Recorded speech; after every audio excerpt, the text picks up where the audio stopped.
How's it going, everyone? My name is Keenan and welcome to my YouTube channel. Well, I'm back. Thank you for everyone who has stuck around and those new subscribers that have come over the past month. Long story short, nothing bad happened, just got really busy with work and life stuff. One of which is the PE exam, which I actually ended up passing.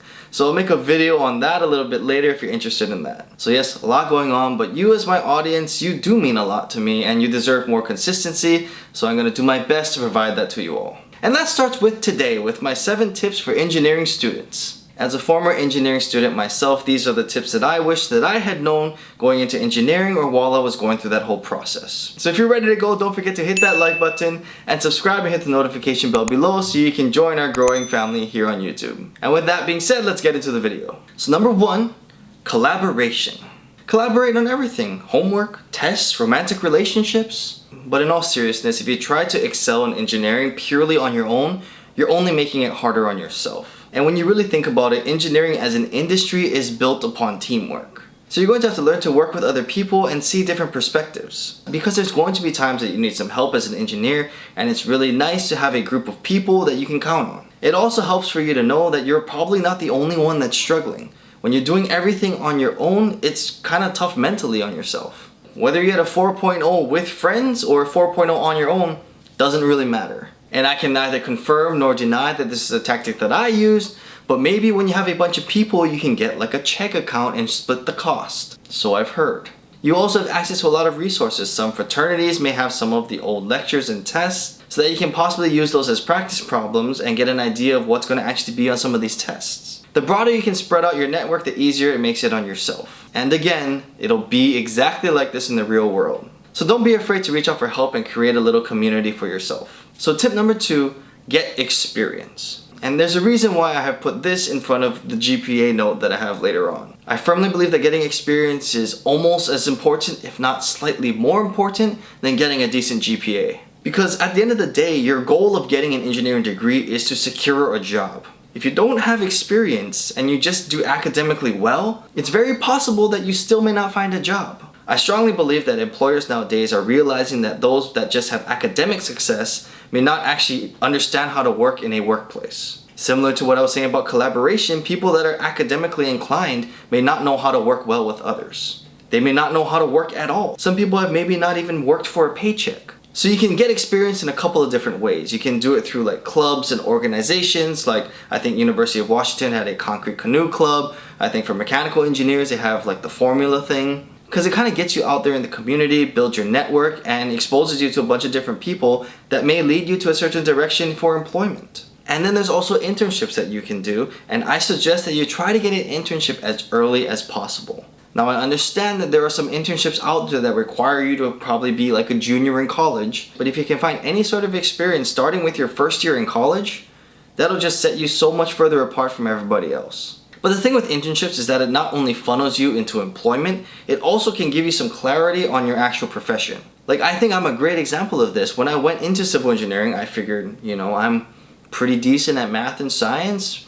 I'll just be the regular Asian guy and just do some calculations and do some structural design. And I structured all of my coursework around it. Everything was geared towards being a civil engineering designer. Then I did my construction internship and I just fell in love with the whole process. And that clarity, that experience is something you just cannot get in the classroom. So again, experience gives you a leg up on all the other people that are applying for jobs, but it also gives you, to me, that much needed clarity to make sure you're going into the proper profession. So to me, if you have the opportunity to work part-time while going to school and you can manage that workload, I highly suggest you do that.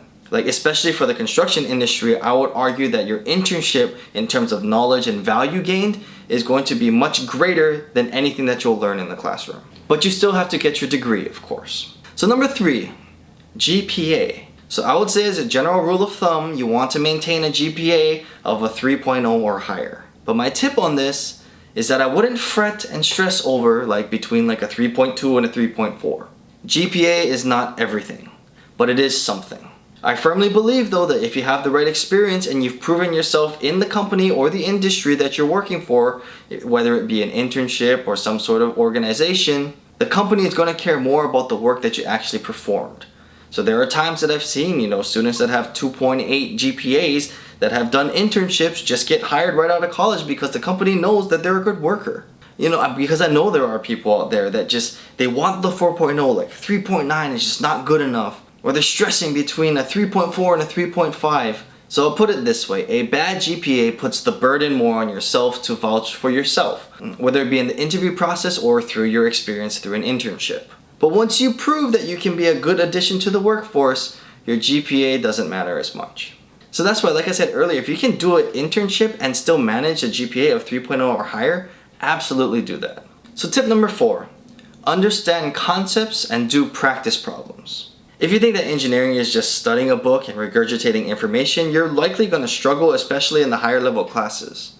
A bunch of your engineering tests will be basically practice problems that are from your homework. But a lot of the better professors will put a very small nuance in there that is slightly different from your practice problems in your homework that really test to see if you truly understand the concepts. So for me, there were times during the test where I actually felt like I was learning and getting a better understanding of things because I focused more on concepts than just how to do certain problems. And understanding why certain things are the way they are is, to me, a very good practice that will help you out in your career as well. So practice problems and concepts. So number 5, filler class selection. What do I mean by filler classes? So filler classes are the ones that your college makes you do that are not even remotely related to your major, but for some reason are still required to get your degree. Be very smart about how you choose these filler classes. Every filler class you take has to be a GPA boosting class. And these classes should not take away from your core classes for your major. Like if you're barely making it in a filler class, like that's just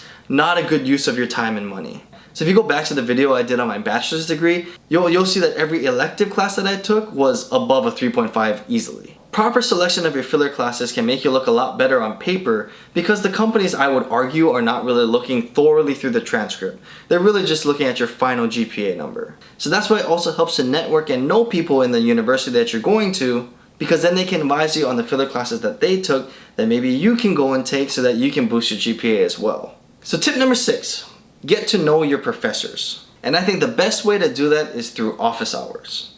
I'm not a huge fan of like the one person that's in the front of the class that everybody knows is trying to make a huge spectacle so that the professor can know who they are. Through office hours, it's a little bit more one-on-one, it's a smaller group, and I feel like you get to know your professors on a better level and they can probably teach you a lot better through those office hours. So again, kind of what I said before, you're just engaging with the people around you to help yourself become better. So getting to know your professor can help you understand material that maybe you're unclear on, but it can also help you later on. So sometimes professors have connections to maybe some organizations, and maybe even to some employers if they're really well connected in the industry. And if you're going to go for further education like your master's, you're going to need to get a letter of recommendation. A lot of times that's going to require the use of a professor, and it's, to me, pretty awkward to ask somebody that you've never talked to for a letter of recommendation, especially at the very big universities. So I made it a point to at least go once or twice to every teacher's office hours in order to help that relationship grow. And every single time I showed up, I came with a prepared question of something that I was actually interested in. I didn't just go and just try to talk story and I guess kiss for lack of a better term. So I always got value out of the office hours session. You also have to keep in mind as well, especially at the very big research universities, some of these professors are hired more for their research, not necessarily for their teaching. So there were a couple of professors that did admit to me that teaching is not their strong suit and they're actually kind of nervous to teach. So they actually prefer that you come in for the office hours because they're passionate about the material. It's just they may not be very good at teaching to a very big audience. So just keep that in mind, and there probably will be some professors out there that just aren't very likable people, and you wouldn't want them vouching on your behalf anyway. So more often than not, get to know your professors. It'll help you out in the long run. And tip number 7, just enjoy the college experience. Once you leave college, you'll realize that you didn't really have a lot of responsibilities while you were going to school. It's a great time in your life when you can really get wild and like go get ice cream at 1 in the morning and nobody questions you. And just use your time at whatever university that you're at to just grow your network, meet a bunch of people, expose yourself to different cultures, immerse yourself in the location of the college, and just have fun. There's never going to be another time in your life where you're surrounded by so many other people that are around your age that are all trying to do the same thing. There really is nothing quite like the college experience, so don't forget to have fun. So those are my 7 tips for college engineering students. If you have any further questions or you want me to elaborate, or maybe if you even disagree with me on anything, feel free to comment below and I'll do my best to reply to you. Again, I really appreciate every single one of you out there. Thank you so much for supporting this channel. If you haven't already, don't forget to hit that like button and subscribe and hit the notification bell below so you can join our growing family here on YouTube. Thank you so much for watching. I really appreciate your time and I'll see you on the next video.